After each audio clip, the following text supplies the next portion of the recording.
Para los que tienen Biblia, vayan conmigo al libro de San Juan, el capítulo 11 y el versículo 21. Deben conocer la historia, es la resurrección de Lázaro. San Juan capítulo 11, versículo 21.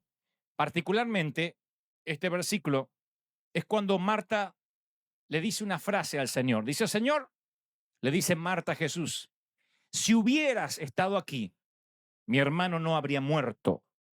Pero yo sé que aún ahora Dios te dará todo lo que le pidas. Mi madre solía decir, lo hecho, hecho está, mi hijo. Y yo aprendí desde muy joven que la flecha del tiempo apunta en una sola dirección.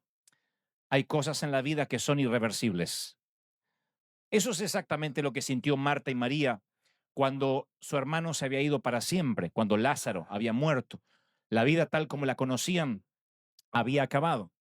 Y Jesús entra en escena justo cuando ellos pensaron de que la vida nunca más sería igual, que nunca más iba a recomponerse. Llega 4 días más tarde Jesús, conocemos la historia, pero hace un despliegue de su poder de una manera que jamás se había visto, 4 días más tarde. No sé cuántos de ustedes conocen la ley de la entropía. Yo no la conocía hasta hace muy poco. Es una ley que afirma que si no hay una intervención alguna, todo lo que hay en el universo avanza hacia el deterioro o la putrefacción. Todo. A menos que haya algo que venga a la inversa, una intervención divina o sobrenatural, todo lo que está en el universo se va deteriorando de manera natural. Avanza hacia una putrefacción. Por ejemplo, se oxidan los autos, se pudre la comida y obviamente los seres humanos envejecemos. Bueno, yo no tanto, pero algunos envejecen y mueren. Pero si no hay una energía que contrarreste de manera natural todos los alimentos, el cuerpo, todo va camino hacia un deterioro. Y si es alimentos, y si es un cuerpo que acaba de morir, produce un olor nauseabundo.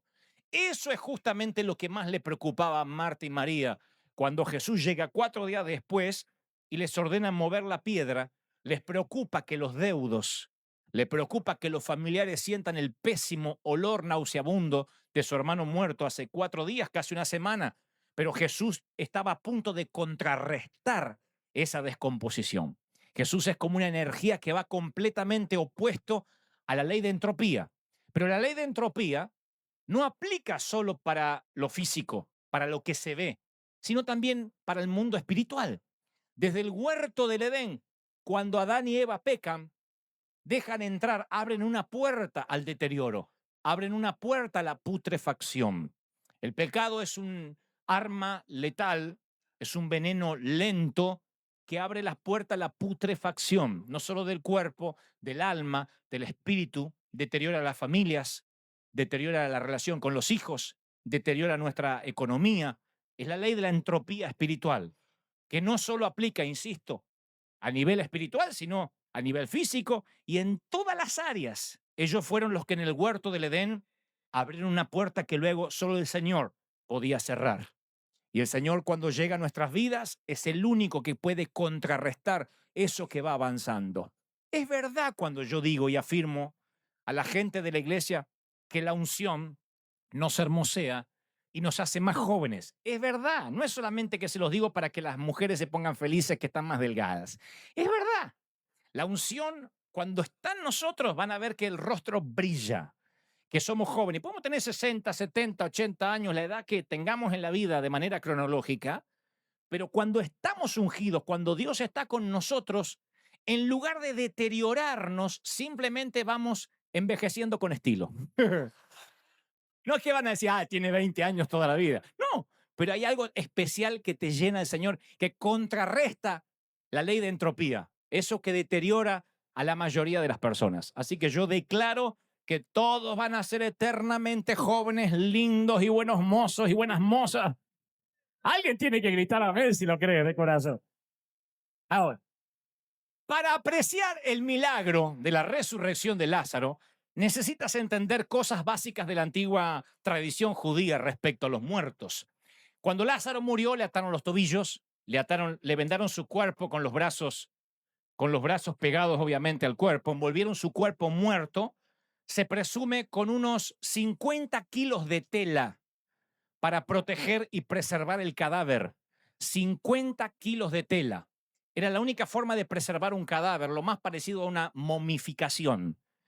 Dice la Biblia, el muerto salió con vendas en las manos y en los pies y el rostro cubierto, el rostro completamente cubierto. Por eso insisto, cuando el diablo te hace pecar, es como si te envolviera en un sudario, es como si cargaras con un lastre de 50 kilos de tela. La gente llega pesada, llega pesadumbrada, se le ve en el rostro, se le ve en la postura. Yo tengo una filosofía corroborada. Yo creo indudablemente que el pecado te empieza a envolver como momia, pero es el Señor el único que tiene el poder para dar la orden que salgas de la tumba del pecado. Y hoy, y durante la carpa, y durante cada noche que prediquemos, vamos a escuchar el nombre de mucha gente que el Señor las llama a salir de la tumba, a salir de la muerte, a levantar los ojos al cielo.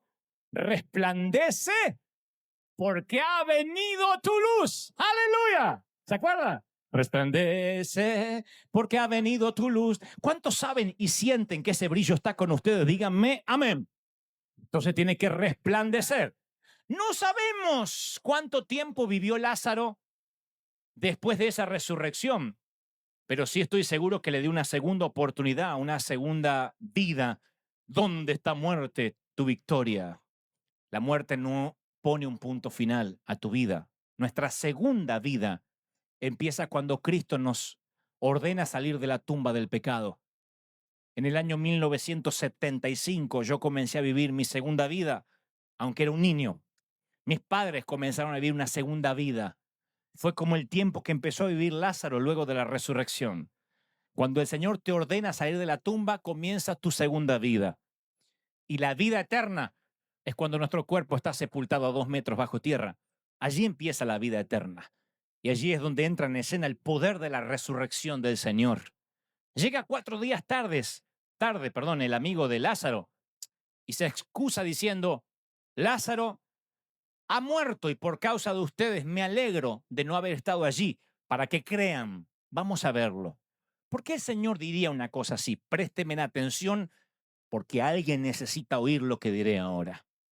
El Señor ya había demostrado su poder para sanar, su poder para convertir agua en vino, su poder para levantar paralíticos, su poder para sanar un ciego. Él había demostrado que era un sanador.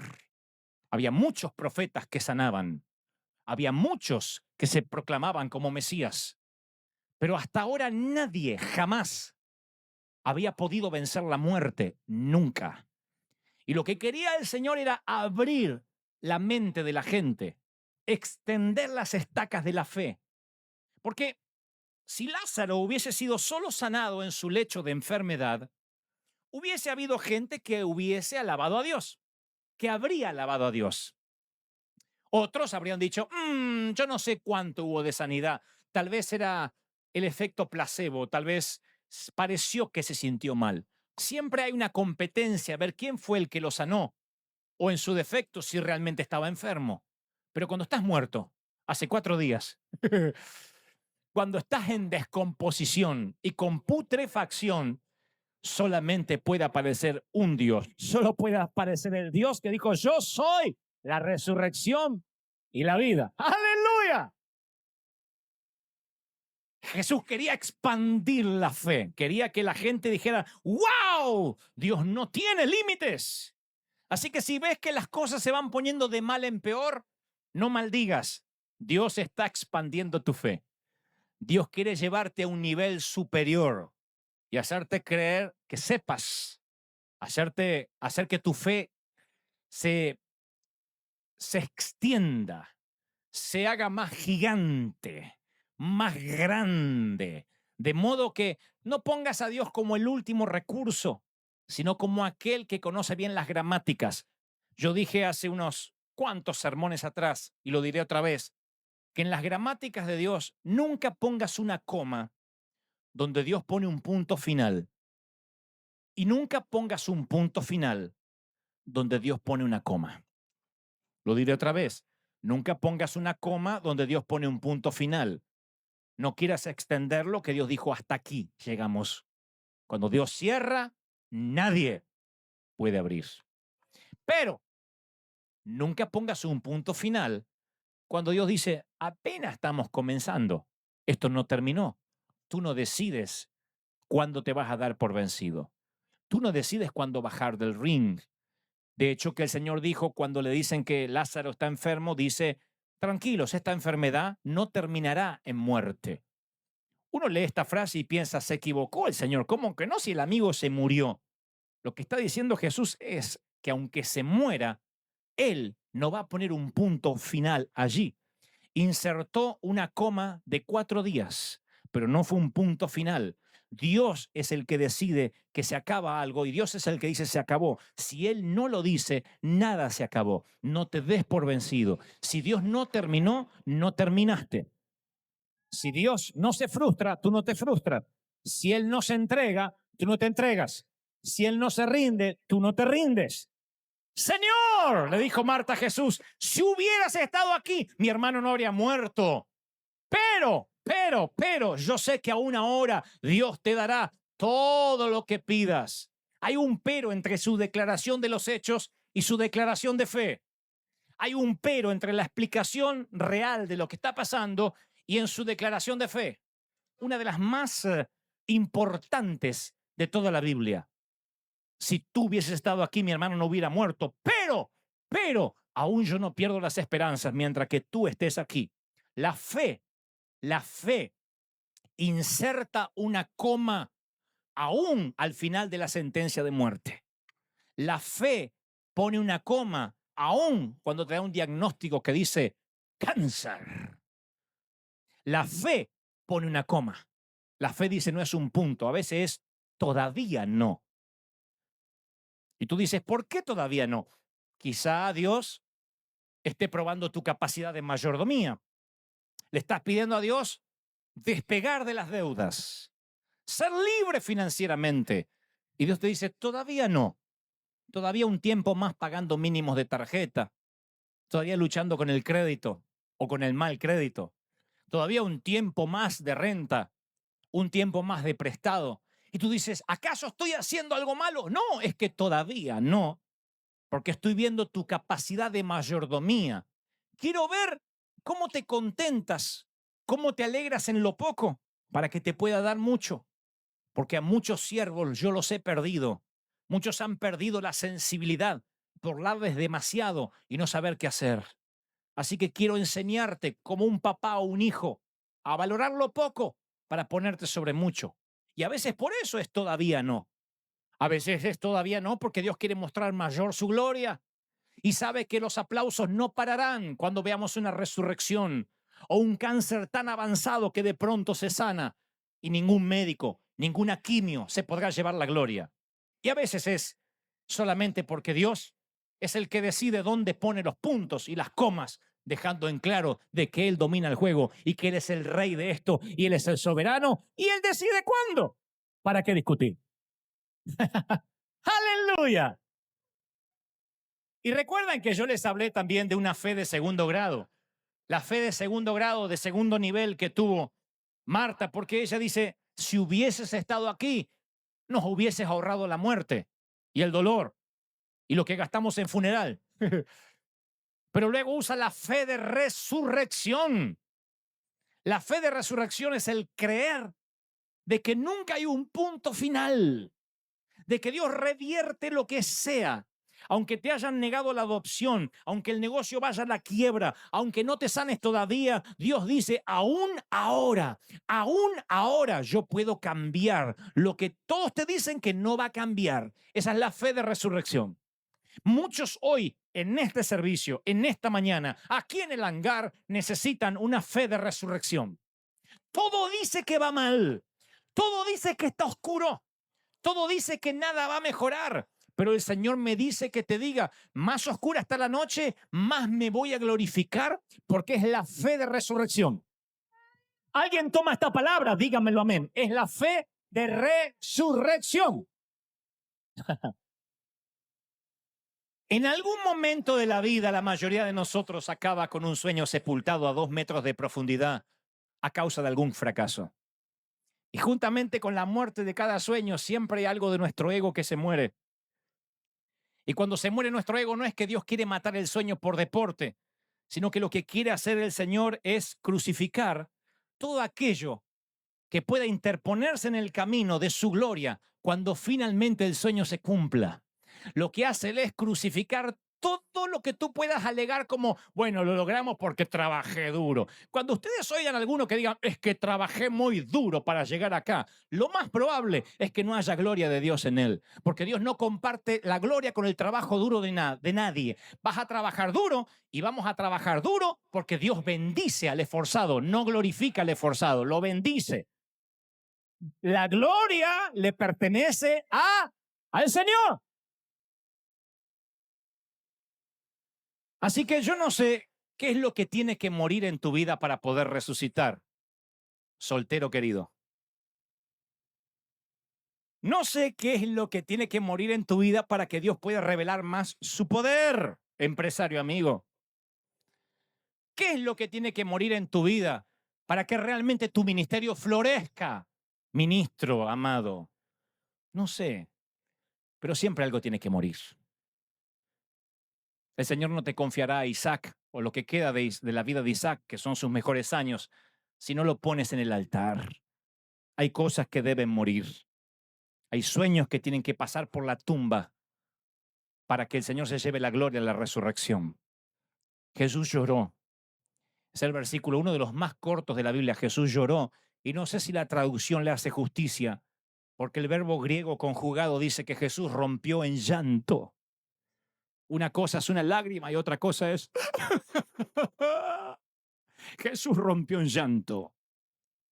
Eso solo me dice un par de cosas. En primer lugar, que Dios llora, que el Señor se puede permitir llorar y por eso nos dio esa capacidad a nosotros y por eso la Biblia dice que Él recoge nuestras lágrimas, son preciosas para Dios. Cada lágrima tuya de gozo, de tristeza, de dolor, el Señor no se pierde ninguna lágrima. Él la recoge en cáliz, en copas de plata en los cielos. Cada lágrima derramada por tu hijito, mamá, cada lágrima derramada por tu esposo, cada lágrima derramada por esa injusticia, por esa demanda, por eso que no te merecías. Yo te doy mi palabra de honor porque conozco al Dios que predico, aquel que me envía, que no hay una sola lágrima que no será recompensada en los cielos, porque si Dios se permite llorar es porque también ve las tuyas. Aleluya. Conmovido, conmovido, Jesús se acerca al sepulcro. Era una cueva cuya entrada estaba tapada con una piedra y dijo, quiten la piedra. La hermana del difunto objeta, Señor, debe oler mal, lleva 4 días ahí. Ustedes dirán, bueno, pero Jesús tenía buena fama de que hacía milagros. Él había ganado credibilidad sanando gente. Pero si saben algo de fútbol, deben coincidir conmigo que tu éxito dura hasta el último partido. Nadie recuerda si México ganó los primeros partidos cuando el Mundial comenzó. Cuando Argentina se pegó la vuelta en la primera ronda de un mundial, nadie recordó que jugaron bien esos primeros partidos. Pero mientras iban ganando, eran campeones. Tú tienes éxito hasta tu última función.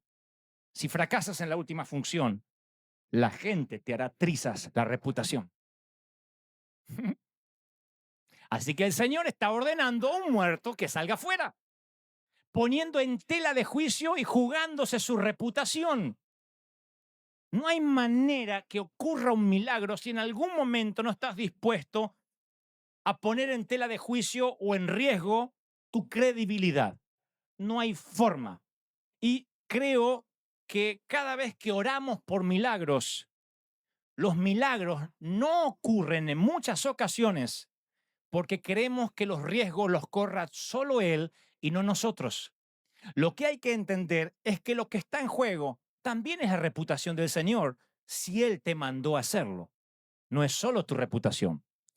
Hay un misionero inglés llamado Bob Bagley que llegó a África y comenzó a tener sus reuniones bajo el único árbol de la aldea. Sé que ustedes me han dicho, pastor, si no tenemos iglesia nos congregaremos bajo un árbol. Así que estoy averiguando la dirección del África, dónde está ese árbol.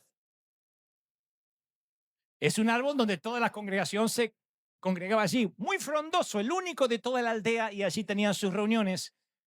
Y un brujo local maldijo el árbol y el árbol se marchitó. No solo le quitó la sombra, sino que minó, amilanó, achicó. Fue en desmérito de la credibilidad del pastor y del Dios que decía predicar. Así que los nativos empezaron a abandonar la congregación porque veían que había un hechicero más poderoso que el Dios que decía tener el predicador. Así que el predicador empieza a clamar y a orar. Y el Señor le dice, convoca a una reunión de oración y revierte la maldición del árbol. Y él dijo, por ahora me quedó la mitad de la iglesia. Si oro por el árbol y el árbol no se sana, pierdo la mitad que me queda. Y el Señor dijo, yo te estoy enviando. Aprendí esto. Si Dios te envía que bajes de la barca, baja sin preguntar, porque no te dará la orden dos veces. Así que como en un ejemplo contemporáneo de Elías y los profetas de Baal, Bob Bagley convoca a su media congregación a orar para revertir la maldición del árbol y ponen las manos sobre el árbol marchito, seco, lleno de putrefacción y de insectos, larvas. Y dice, en el nombre del Señor queremos que sanes nuestra iglesia, porque era el templo que tenían. Queremos que sanes nuestro árbol. Y todos oran allí, jugándose la reputación. Cuando yo leo la escritura, la Biblia, yo me doy cuenta que Dios usó mucho a quienes arriesgaron su reputación. A quienes oraron para que las murallas cayeran, para que el sol se detuviera o para que flotara un hacha. ¡Ay, se me cayó el hacha! Tiró un palo y dijo, ahora va a flotar. Tienes que tener una palabra de Dios para eso, porque si no, se hundió el hacha y el palo. En cuanto al árbol, Dios no solo rompió la maldición, sino que resucitó al árbol, de modo que es el único árbol en Sudáfrica hasta la fecha, y esto data de hace 57 años, que da frutos contra todos los pronósticos naturales 2 veces al año.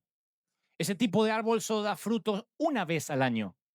Este es el único árbol que han venido de todas partes del mundo a ver por qué da frutos 2 veces al año. Es que cuando Dios resucita, siempre es doble bendición, doble cosecha, doble vida, doble oportunidad. Mis amados, Jesús guarda su declaración más fuerte para el final. Él dice, yo soy la resurrección y la vida. No dice soy el maestro, soy un rabí, un predicador carismático, un sanador. Yo soy la resurrección y la vida. Yo soy la resurrección y la vida. El cristianismo se ha edificado sobre el fundamento de esas palabras. No es un código de ética, no es doctrina. Nuestra base es una tumba vacía. Cristo es el único que pudo vencer a la muerte, el único adversario que vence la muerte. Señoras y señores, es un placer, es un honor, ladies and gentlemen, presentarles a Jesucristo, el ladrón de tumbas.